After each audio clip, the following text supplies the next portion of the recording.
देश में किसान साल दर साल फसलों का बम्पर उत्पादन कर रहे हैं। इसके बावजूद उनकी माली हालत में सुधार नहीं हो रहा है।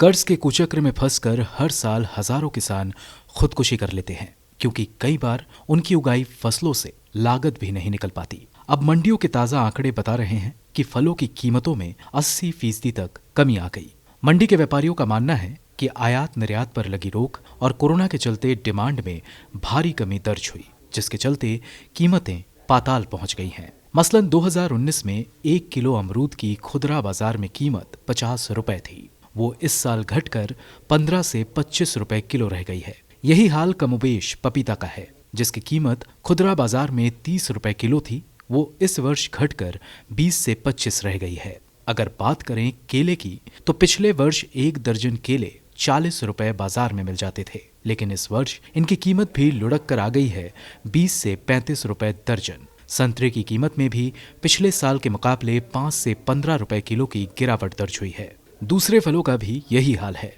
जबकि इनका सीजन चल रहा है। इसके अलावा देश में बाहर से आने वाले फलों की कीमत में भी 50% तक गिरावट दर्ज हुई है, जिसका सबसे बड़ा कारण है सरकार का इंपोर्ट ड्यूटी को 50% से बढ़ाकर 70% कर देना। वैसे देश के फलों से होने वाली आमदनी पिछले कुछ सालों से घटती ही जा रही है। मसलन साल 2017-18 में जहां 28,99,525 मीट्रिक टन फल सब्जियां देश से बाहर गई, वहीं यह आंकड़ा 2019-20 में 26,55,587 मीट्रिक टन रह गया। इससे होने वाली आमदनी भी 13.85 अरब डॉलर से घटकर 12.77 अरब डॉलर रह गई। भारत में कृषि पर 58% लोग निर्भर हैं और 44% इससे अपनी रोजी रोटी चलाते हैं। देश बड़ी तादाद में कृषि उत्पादों को निर्यात करके विदेशी मुद्रा भंडार को भी मजबूत करता है। अगर जल्द ही